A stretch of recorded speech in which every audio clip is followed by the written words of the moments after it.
Goodfirms pride in helping various B2B tech companies find and promote software products and services.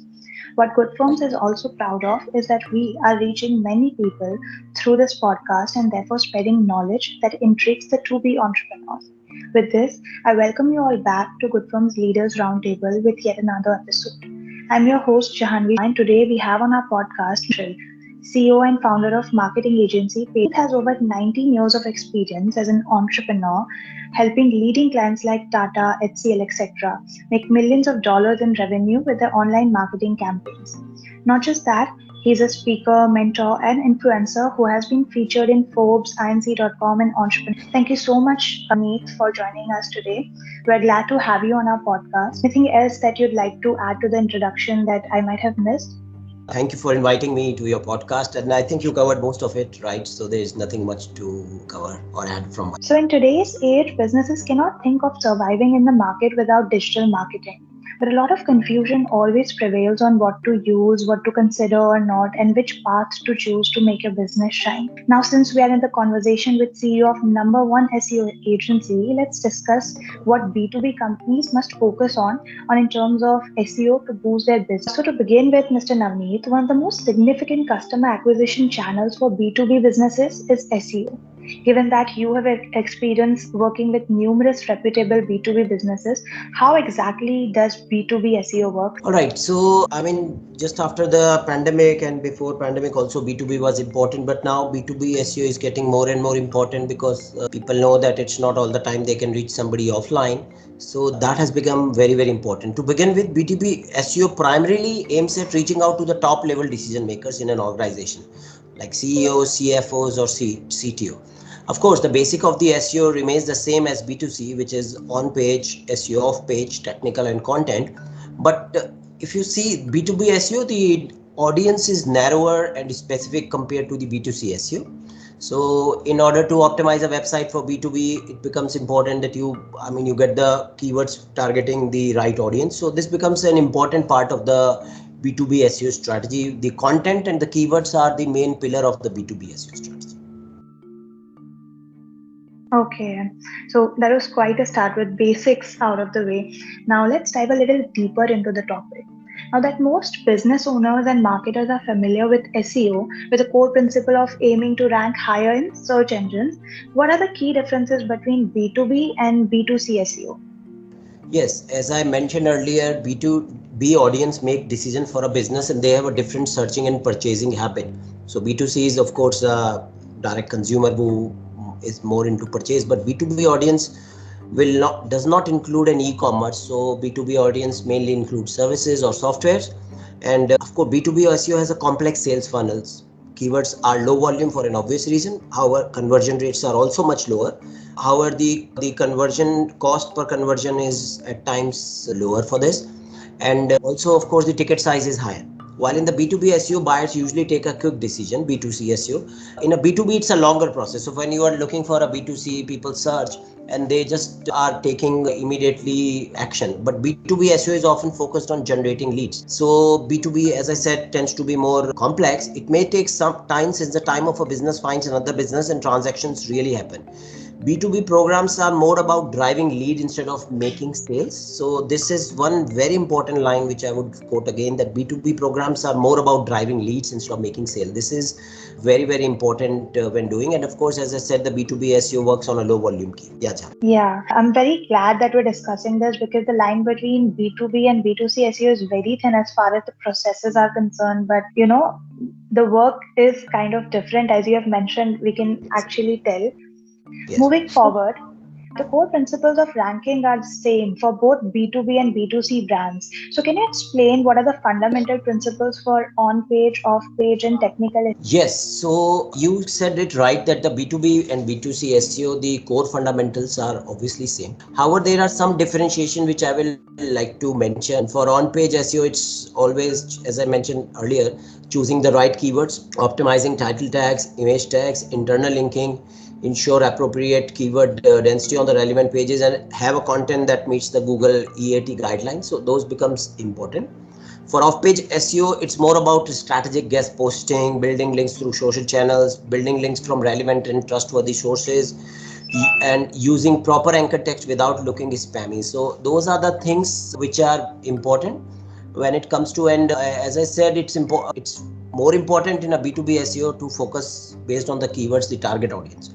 And for the technical SEO, it's fixing 404, proper 301 redirects, implementing href lang if you are serving in multiple countries, using schema markups, URL optimization, structured data, resolving duplicate and thin content issues, canonical text, that becomes important, and also becomes in a B2B SEO a part which is content marketing. So creating blogs which are meaningful and blogs which are, so instead of mindlessly creating 20 blogs, you need blogs which makes sense, which connects to the B2B owners, decision makers, and those things are very important in B2B SEO. Yeah.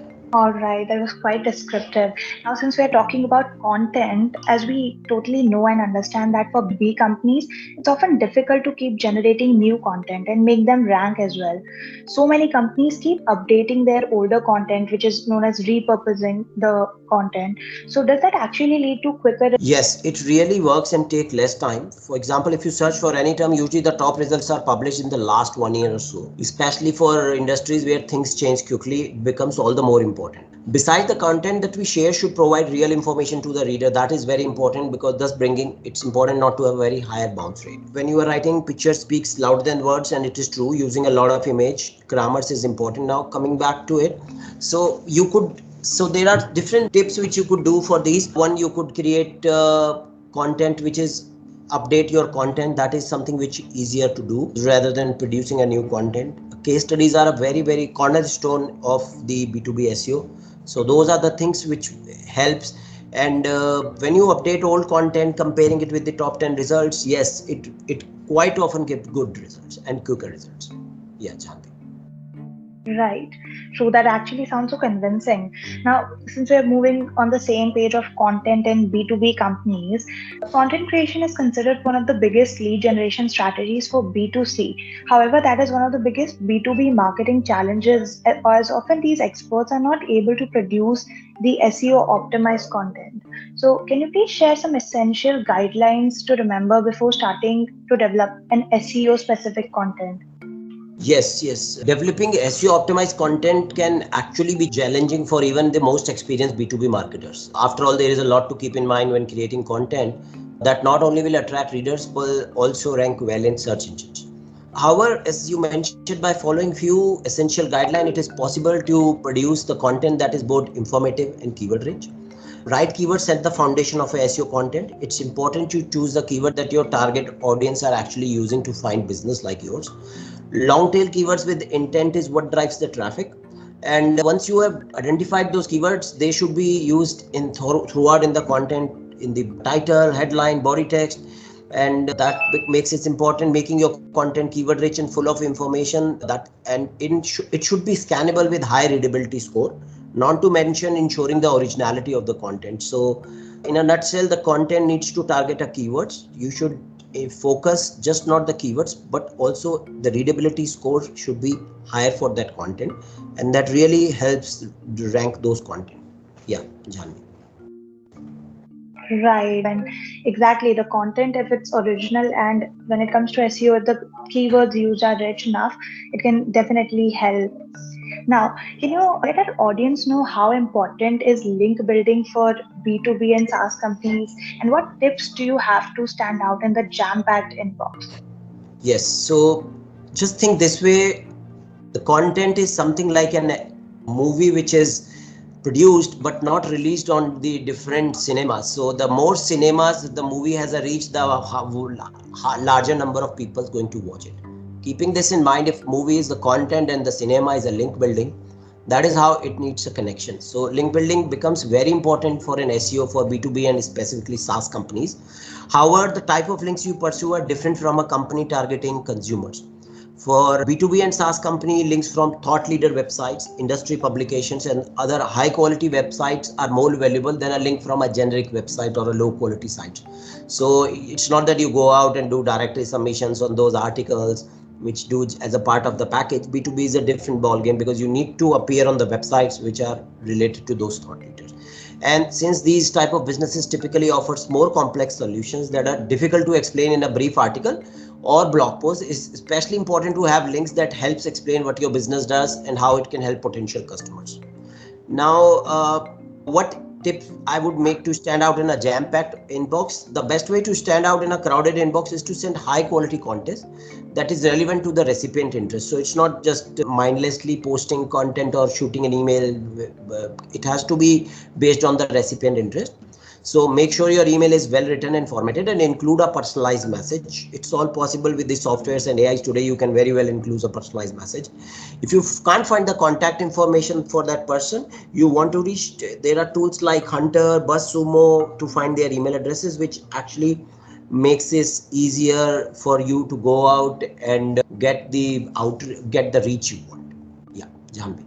Well, I totally agree with you on this. A well structured email with right information, sent to the right person and at the right time can bring the desired outcome for companies. And a personalized note, as you mentioned, there are a lot of tools to do so, can act as a cherry on the cake.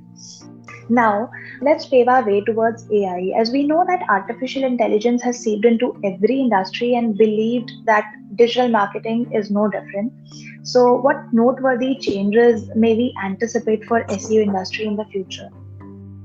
Yeah, so we all know that AI in SEO is here to stay, and yes, it will have a huge impact on the SEO industry. From content to link building, it will impact all aspects of SEO. In fact, it is impacting all aspects of SEO. So various AI-based tools have proved their effectiveness for keyword research, content creation, SEO workflow, voice search. So there are a lot of techniques which could be used with the SEO, and of course with the machine learning, the AI is getting better and better. And we also you could use simply post a title, get a blog intro, blog conclusions. So there are a lot of things. The thing is that the process is improving and becoming faster.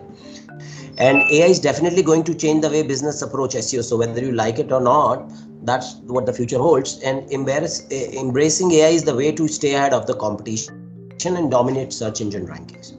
Yeah, Janvi. Yeah, that's totally true. These technical changes and advancements are definitely going to help a lot in the future as they are still doing. Now, finally, we'd like to know how Goodfirms has benefited you and how it has contributed to page traffic's phenomenal growth over years. I'll be honest with you, we at PageTraffic owns a lot to Goodfirms. It's because of their stringent evaluation process that we have been able to maintain our high standards and grow phenomenally over the year. As a result, we have seen significant increase in traffic and most importantly, relevant leads from potential clients who are referred by Goodfirms to us. And that has resulted in a better service for our clients. In fact, that has very much helped in getting us better clients for us, which a better profile who understand this, because when people are coming from Goodfirms to our website, Goodfirms already have list of the agencies who are vetted by them, so it gives a vote of confidence to the client or to the prospect. So that becomes a very important factors for us, and we highly recommend Goodfirms to anyone looking for an honest and unbiased evaluation of firms in any industry. Well, those are very kind words for our platform. We always try to help companies get the recognition that they deserve and in turn play a part in their growth journey. Well, that brings us to the end of this episode. Thank you so much, Mr. Navneet Kaushal, for joining us today and sharing your knowledge on SEO. I'm sure this conversation has added a lot of value to our audience as it has added to me. Yes. Yeah, thank you so much once again and have a nice day. Thank you.